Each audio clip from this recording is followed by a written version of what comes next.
There have been multiple narratives around Lewis Hamilton and the delayed signing of an extension of his contract with Mercedes.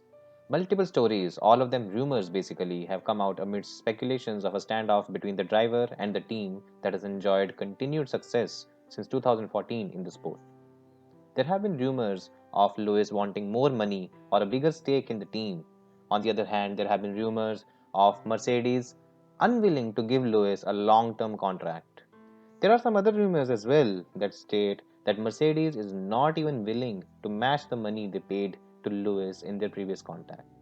Amidst all of this, there have been talks about Lewis Hamilton losing his bargaining power because of George Russell's performance at the Sakhir GP. Many pundits have given their views as well, as we saw Eddie Jordan famously say that he would have fired Hamilton if he were to make such demands. Keeping recent comments from Toto Wolff in mind, it seems that Mercedes and Lewis Hamilton are on their way to finalize the contract. Even if Mercedes weren't, though, it's important to look at the kind of impact dropping Hamilton would have had on the German team. Sure, they have had the fastest car on the grid, and sure, they have George Russell in reserve. But in totality, can Mercedes afford to let Lewis go? Now, as you can see from the title, I feel dropping Lewis Hamilton might not be a great idea for Mercedes at this point in time. Lewis Hamilton is the best driver on the grid. Let's be honest about a few things.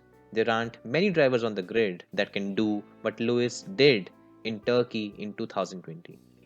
Having a car incapable of winning and taking the checkered flag with it is something not many can boast of in their careers. Mercedes, in all likelihood, would not have won the race in Turkey. Valtteri Bottas even showed that by finishing the race a lap down. It was only Lewis and his ability that made this possible for him. This is the gap that Lewis fills in that Mercedes. On days when the car is not up to the mark, Lewis would still ensure he extracts the maximum out of the car. Red Bull dominated the last weekend of the 2020 season. Max Verstappen got pole and won the race at Abu Dhabi with a considerable margin in hand. What if Red Bull can close the gap to Mercedes? In that case, they would need Lewis Hamilton in the car to challenge the Red Bull and fight for the championship. The change in regulations in 2022 can shrink the Mercedes advantage. The 2022 regulations have two specific goals.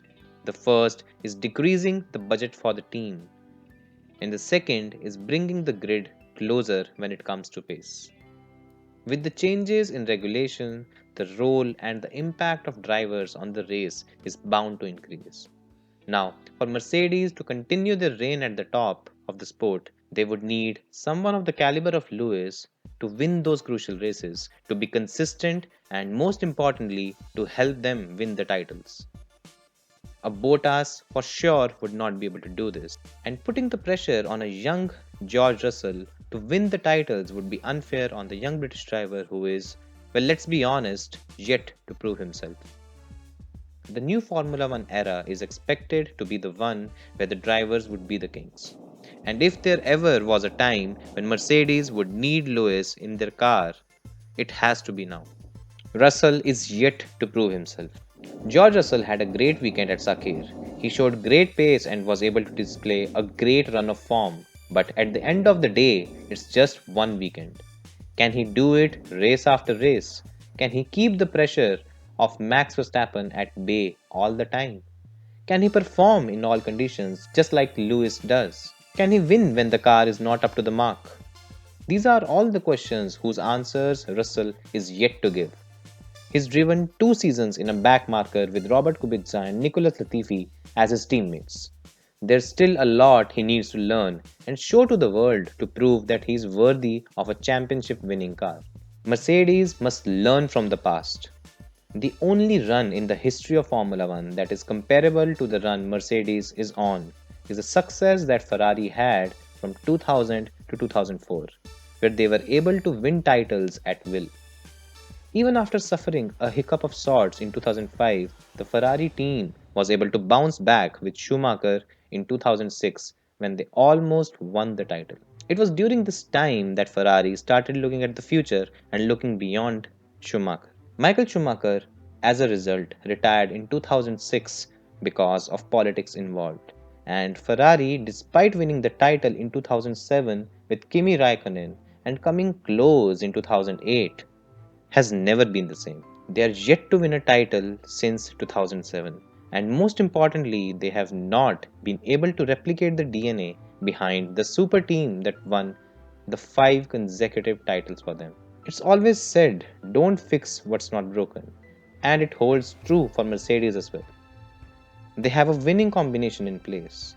Why tinker with it and leave themselves exposed? Mercedes have more or less dominated Formula One since 2014, and the winning team has had Lewis Hamilton and Toto Wolff at the core of it.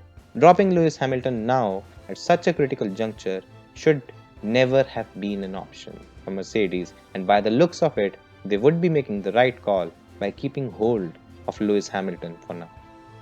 So these were my views. Do share what you guys think. Should Mercedes have looked beyond Hamilton? Or is it the right decision to keep a hold of the 7-time world champion at this stage? Do share your views in the comment section. Thank you.